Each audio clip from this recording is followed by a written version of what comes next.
And we're live. Peace world. So we're gonna give you a quick little rundown of what we got going on here in the mead making arena of the universe. So we've been taking all of these amazing ingredients and grinding them and chopping them and processing them down so that we can make a really strong brew. And so we're going to take a minute to talk about some of the different ingredients that are going in here. We'll start with the elder. This is a really awesome, amazing being. This is chaga, Anonotis obliquus. It's a very powerful, very well-respected mushroom being. It's actually not a mushroom itself. This is a sclerotia or mycelial protrusion that occurs on birch trees, and it's been very highly regarded for a very long time in Eastern Europe and in various parts of the world, and really grateful to have it as an element in our mead. It's got compounds in it that are said to be anti-cancer. It's got betulinic acid, it's got polysaccharides, triterpenes, melanin. It's got a lot going on to it. Look up chaga, C-H-A-G-A, or Anonotis obliquus, I-N-O-N-O-T-U-S O-B-L-I-Q-U-U-S, I think. If they got that, it's magic to them. Yeah. And then this is another elder. So this is black birch, and this grows on birch trees. So we're bringing in birch vibes real heavy in this mead. Black birch is a native to this area, as is the chaga. All of these herbs are wild crafted, so they're relatively native up and down the East Coast. Black birch has a compound in it, or a class of compounds called methyl salicylates. And that's the flavor and scent of wintergreen, if you're familiar with that. Really gives it that deep root beer kind of taste that we're so familiar with, and that's also birch beer is a really common treat that we've been steeped in. So we're bringing in the black birch medicine, really good friend, really powerful ally. And this piece of bark, you can see it's pretty big, pretty mondo piece of bark. This came from a tree that had fallen in the national forest, and so it's all very sustainably harvested. And then the next thing we've got is Rumex obtusifolia, or yellow dock. Anything where the common name is dock, that tells you that it was used traditionally as a liver medicine. In particular, the roots were used as liver medicine. And these are the roots right here. Gnarly suckers. This is yeah, we've been really washing those all night and they're still dirty. So this is a long-lived perennial plant. Beautiful. And it's a really good friend for us to align with because it has excellent greens. The greens have an excellent flavor to them when cooked, and it's a long-lived perennial. So this is a great perennial vegetable. There's a relative that people call French sorrel, and that's Rumex acetosa. I think that's a pretty important permaculture crop. It's like a cultivated variety of this same plant, but it's been cultivated for many years to be more tender and delicious, and so that Rumex acetosa can be a good plant to have in your garden if you like cooked greens. Then speaking of cooked greens, we've got another good friend here where we've got, do we have any of those roots still kicking around? I think no, we chopped them all up. Yeah, we can talk about them. But yeah, we can still talk about it. And here's the leaves. I'm sure some of the people watching this will recognize these leaves. You know what those are. And if you look in close, you see that? That's where it gets its name. Arrgh. The tooth of the lion. Dandelion. Dandelion. So this is Taraxacum officinale. This is like one of the most amazing plants in the world. I think it's a great example of where we're going, where we're at, and where we've been, because where we're going, this plant is the future. You know, this plant is here to help us get through this transition, because it's everywhere. You know, that tells us one thing, that it's jumping up everywhere. That tells us that we probably need a more intimate relationship with this plant. And then where we've been, this is a plant that was brought over from Europe, and the story that I heard that I really like is that the Italians brought dandelion over here knowing that if they had only one plant with them, dandelion, they could survive with just dandelion. You can eat the roots, you can eat the leaves, you can eat the flowers, you can eat the seeds. They stay green all year round.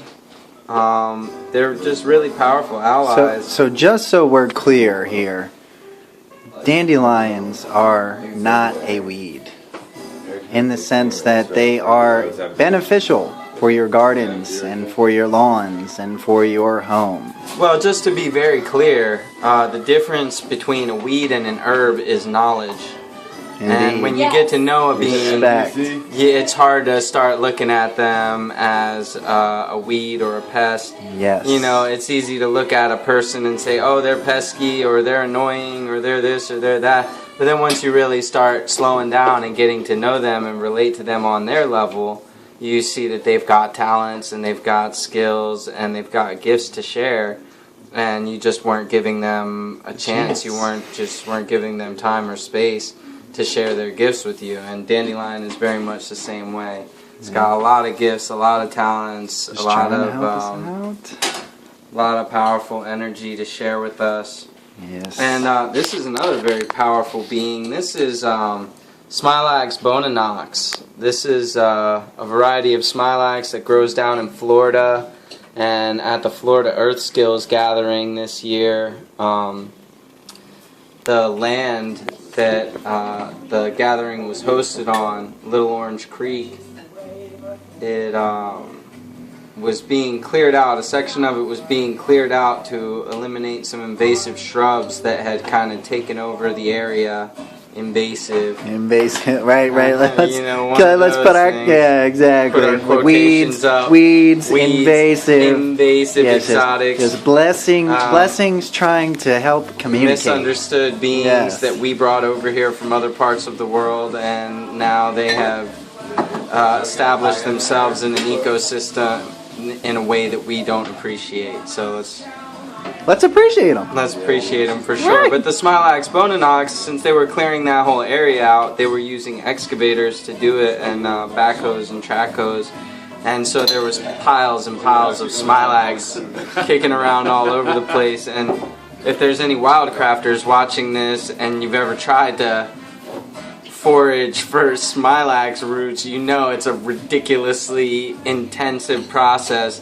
Even in a place like Florida where the soil is mostly sand, there's a shoot of catbrier or greenbrier or blaspheme vine. There's a lot of different names for it. A lot of people are very familiar with it. If you saw it, you would totally recognize it. Really straight thorns on a vine that stays green all year round.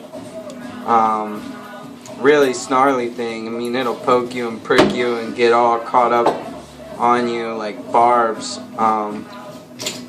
And so you find these little shoots of the green spiny pokey thing, and then you go to dig it up, and it turns out that shoot is connected to a runner that goes 30 feet to the left and then comes to another little cluster of shoots, and then you think, oh, now I've got it, and you dig around and there's no tuber.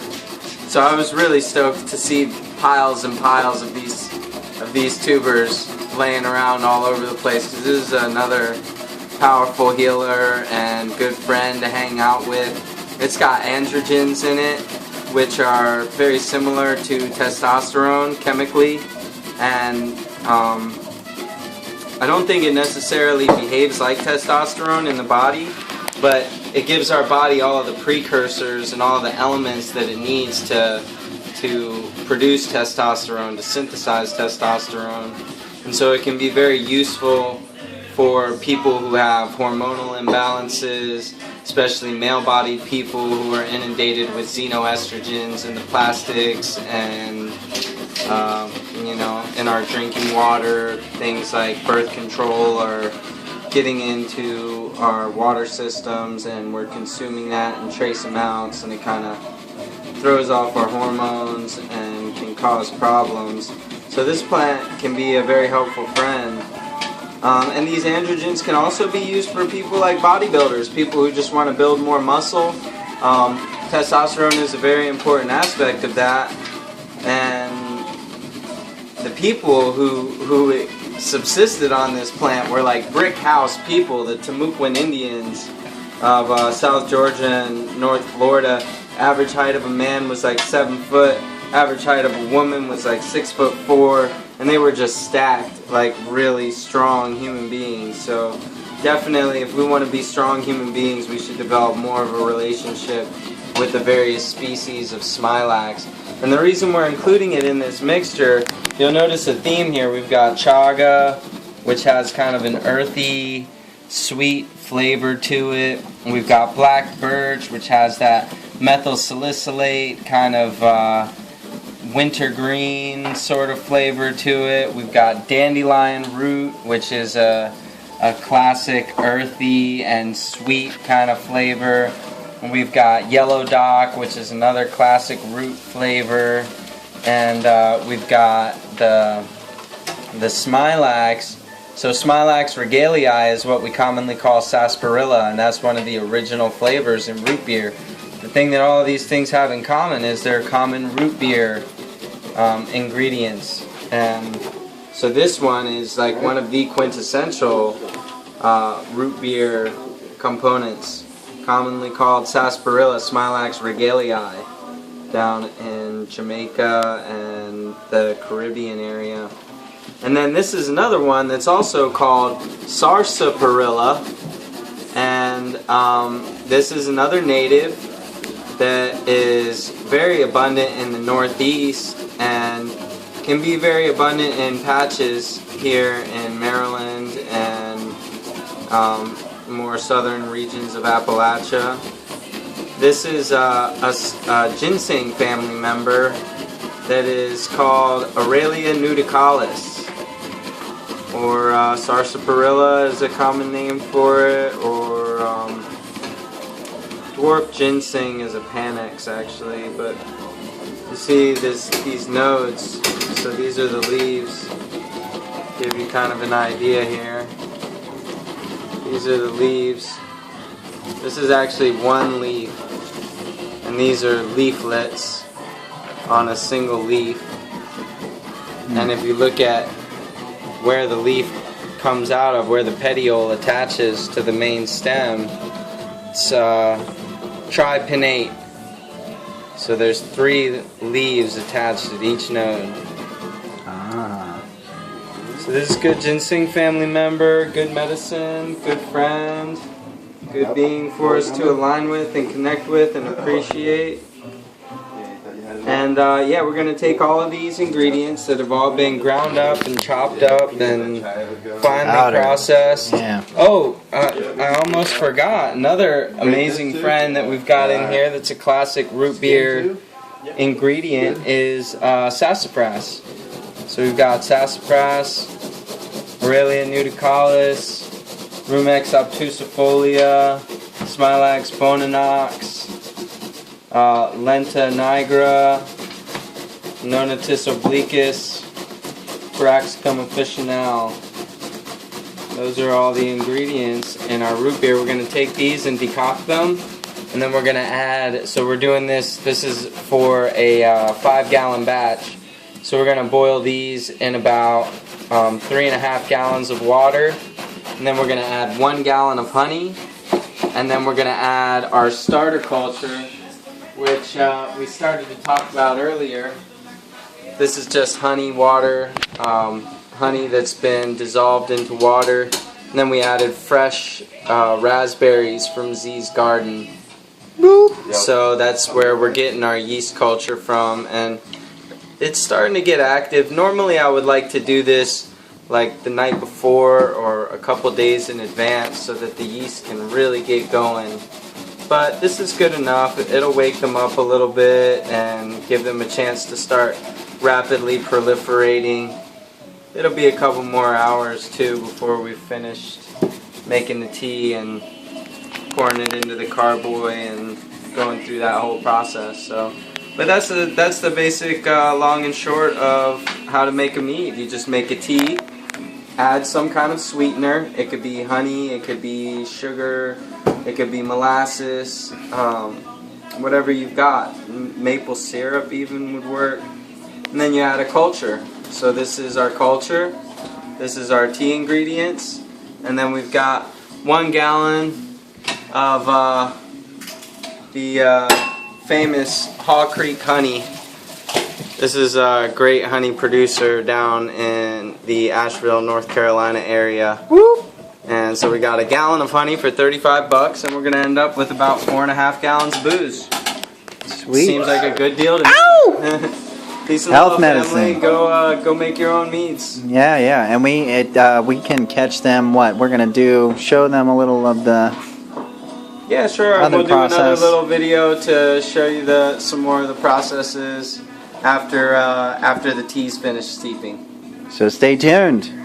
Peace. Peace be with y'all.